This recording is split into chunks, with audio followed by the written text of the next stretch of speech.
So we're going to talk about the issues of this campaign. And so I want to tell you, I'm so enthusiastic, and I plan to vote for Kamala Harris at the convention for President of the United States.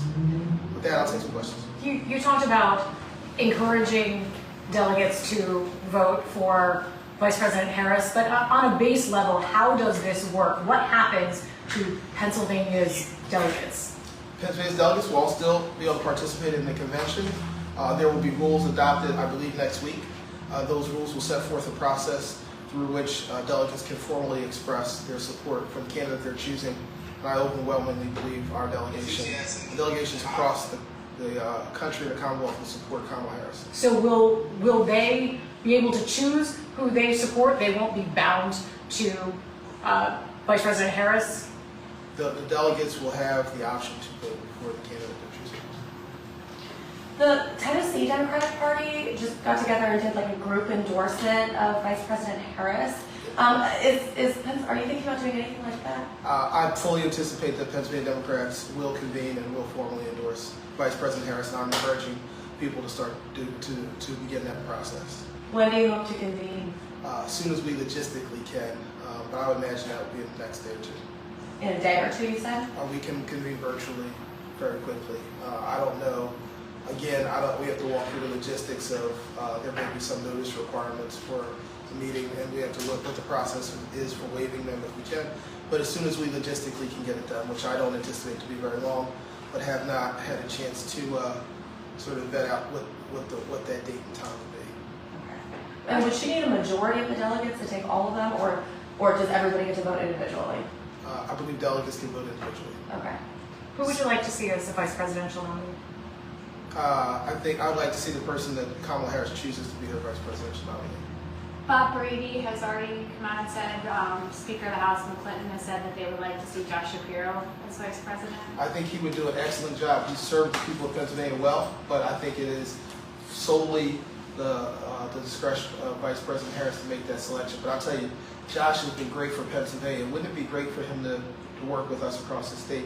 Well, look, she's looking at a country, a vast country. She's got to make that choice. You know, I'm always for the hometown kid, but I really do believe we have to let Kamala Harris, when she's our presidential nominee, make that selection. How does this change for you in regards to running or in this campaign, all of this happening? Like how many hurdles do you now have in front of you that you normally wouldn't have in just a normal campaign? Well, look, I think we have an opportunity to talk about a woman who's had, assuming that Kamala Harris is our nominee, and I believe she will be. We can talk about a person who's got an extraordinary record. We can talk about all the benefits of the Biden-Harris tenure as presidency, what they've done, extraordinary work. We can talk about We can talk about Vice President Harris's work as a local prosecutor in San Francisco, where she helped bring down crime levels. We can talk about her work on criminal justice reform as a state attorney general. We can talk about her work as vice president, and where we passed laws to reduce the number of guns that are in communities. They created an unprecedented number of jobs. And by the way, they put vaccinations in over 2 million people's arms, while Donald Trump was telling people to drink bleach. Senator, do you believe this was the right move for the president to step aside from this campaign? Look, I think I applaud President Biden's decision. I think I've said in the past, only he can make that decision. And yeah, if he believes that this was what he needed to do, I fully support his decision, both to finish out his tenure and to support Kamala Harris as our nominee. President Biden has deep roots in Pennsylvania, as you know.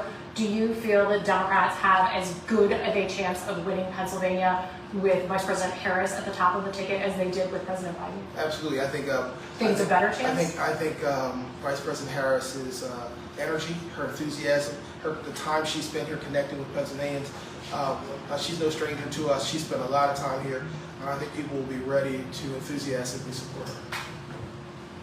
Has she called at all? Have you spoken with her? I've spoken with her many times on the phone, but I've not talked to her today. What are the conversations like? Can you give us an idea of what your past 48 hours have been like? Or at least today? So look, the past 48 hours is about the right time for me. It has been an interesting period of time. There have been people from across the country trying to figure out what was going on. Was the president really going to step aside in such a bold way? Many of us earlier this morning, I, along with all the other battleground state chairs, endorsed President Biden-Harris ticket because of the extraordinary record of leadership. I was in an interview that aired yesterday where we pointed out that only the president can make his health determinations, but his record was super strong.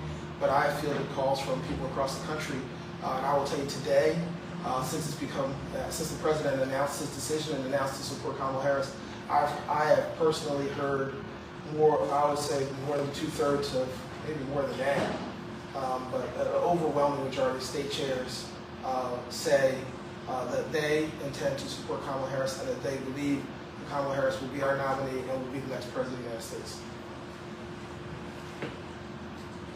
How difficult a challenge is this for the party, given that you're 107 days away from an election, and as of this point, you don't have a candidate? How difficult is that going to be for whether it's Vice President Harris or another nominee? Well, technically, we weren't going to have a candidate anyway. I mean, typically, the candidate is officially becomes a nominee at the conventions. But this has been an unprecedentedly long presidential campaign, one in which both men became presumptive nominees before a single vote was cast, and because we never. So it is. What I would say now is we have there's clarity as to who our party's likely to be supporting.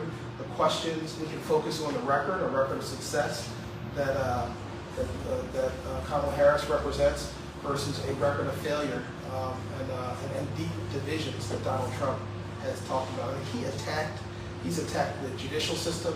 He had folks storm the Capitol. He, as president, couldn't even condemn a march in Charlottesville where they marched for segregation, originally attacking the rights of African Americans, and then he concluded talking about the Jews would not replace us, and then a woman was killed at that march. And Donald Trump said there were good people on both sides. We can contrast that with Kamala Harris, who stood up for Americans and stood up for justice, both as a DA, as a U.S. Senator, as a State Attorney General, and as a Vice President, and she will do a great job as President of the United States. How did you find out today? How did I find out? I got a text from the President. What did he tell you? It was his statement. There are Republicans saying that if he had been saying before he made his decision, that if he steps aside, that he needs to step down. What do you think about that suggestion that's been made by some? I think that the President Biden has done an excellent job running this country. There's no reason to suggest that he stepped down immediately. I think Republicans are grasping at straws and trying to find ways to distract from talking about the records of these two administrations. One in which the Biden-Harris administration has created an unprecedented number of jobs, has brought us out of COVID, brought down crime, and one in which Donald Trump inherited a robust economy from Barack Obama and ran it into the ground and represented abject failure, just like he's done in his businesses, where if you take the real dollars, amount of money that he received from his daddy and the amount of money he has today, he ran his dad's businesses in the ground, he ran America in the ground, and he doesn't deserve a second chance. There's some Republicans today saying that, the voters already made their decision about who they want to be on the ballot, and this isn't fair to them. Well, if I were a Republican, I would be scared of Kamala Harris too. So I think that I'm not moved by their fear. Kamala Harris was on the ballot when they chose the Biden-Harris ticket. American people, all the Democratic primary voters understood that President Biden didn't feel he would be able to proceed, that Kamala Harris was going to step in for him. He now believes he shouldn't be proceeding as president. She's stepping in, and I think she's going to do a great job. Do you feel like it would be unfair to the voters if the nominee were to be somebody other than Kamala Harris? I think that it's going to be Kamala Harris. We're not going to need to get there. Yes. There's been a lot made about turnout here in the city. Should Kamala Harris be the nominee What do you think that means for sort of enthusiasm among Philadelphians? Well, I'll tell you, I think it's a great question. The questions I was hearing and feeling in this room and other rooms were black folks going to get energized. I think black folks will get energized to elect a black woman president of the United States.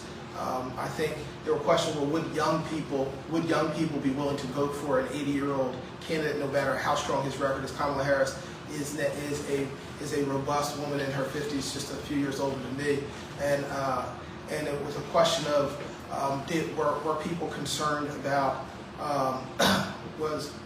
when President Biden walked into rooms, how his gait, and I would say her stride is quite impressive.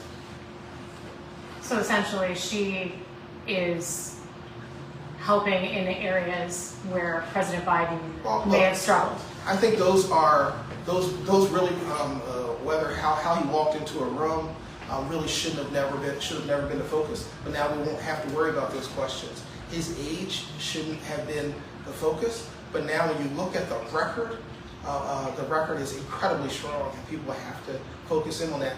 And look, young people were reluctant to vote for someone who was the age of their grandparent, and now they don't have to do that. Do you have any delegates saying that they're not on board? I haven't heard from one delegate who said that he or she would not support Kamala Harris. I I haven't called all the state delegates. I'm chair for the state, but I haven't called them all. But I haven't heard from those who I have heard from have all been enthusiastically supportive. And sorry, just to clarify the process one more time, you said you want to convene in the next day or two. You're talking about Just the somebody- state party or I'm talking about the state party. So Okay. there's a few things that have to happen in the process. One, we'll have a meeting of the delegation to talk about what delegates want to do, and I will encourage delegates to support Vice President Harris to be our nominee. There will be a set of rules that will be adopted by the Rules Committee, which have not yet been adopted. And I don't want to preempt the Rules Committee for the DNC about when there will be a formal opportunity to make that expression. And then there's the state party just sort of doing an endorsement and encouraging delegates to do it. And there are some people who are both and some who they're not the same group of people, but I chair both groups.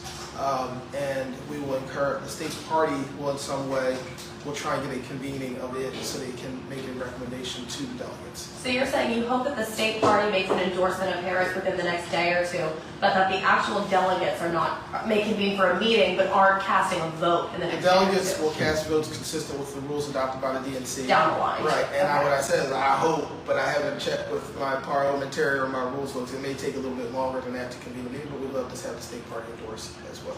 So state party endorsement in the next day or two you're hoping for? I'm hoping for, but again, I want to caution that we have a process, and I've been talking with folks nationally and have not had a chance to sit down with my staff, my party staff, about what are the logistics of getting that done.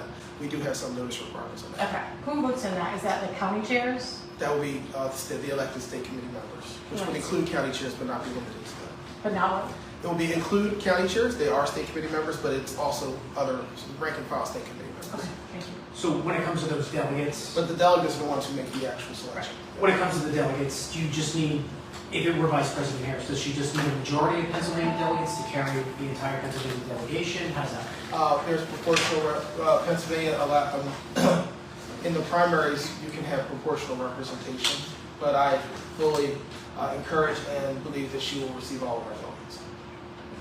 But, that's not, the rules do not, the rules, it's not a winner-take-all situation like this in the general election. Any other questions? There's so many. Here. Yes. If you were to see the president today and talk with him, what would you say? Thank you, President Biden, for your support. Thank you for even when you lost your child standing up when you first got to the U.S. Senate, continuing to stand to work for the American people. I would say thank you, President Biden, even after Beau Biden died, for you to step up, to stand up for American people and stop Donald Trump. Thank you for unprecedented service. Thank you for standing up for the people of Philadelphia and southeastern Pennsylvania when we had 2 Republican senators who didn't care about us. Thank you for being there for us my entire life. That's what I would say to President Biden. President Biden, if you're out there watching, thank you. Question about the money too. I'm sorry, does someone for PAC money. That How do you, Biden-Harris money has already been transferred to Kamala Harris. but for all the other PACs that may exist, do you have to do all that accounting? or? All of the money that was raised to support Biden-Harris on the official side is now at the disposal of Kamala Harris. Okay, there's no. Dark money is not something that, the reason it's called dark money is because party officials aren't involved in that, so I can't describe, I don't know what that's going to happen with dark money. But on the hard side money, both victory fund money and Biden-Harris direct money would be available to Kamala Harris As of as of today. today. Yes. Did you say earlier there was a letter sent around with other state party heads? I did not. Okay. I'm told that there was a letter sent this morning with other battleground state Battleground party state, chairs. yes, battleground state chairs went out this morning. So why did you send that, and how did you also quickly decide to coalesce around? We wanted to, we respected the outstanding and unprecedented, no, that was for President Biden this morning. That was for President Biden this morning? Yes. Okay. So things changed really quickly. It did. The letter this morning went out for the battleground state chairs all endorsed President Biden, the Biden-Harris administration. Okay. Why did you send that? Why? Because of their unprecedented record of success. But that wasn't Harris, that was Biden-Harris. I see. Okay. All right, looks like going once, going twice. All right. Thank you. Thank you for your time.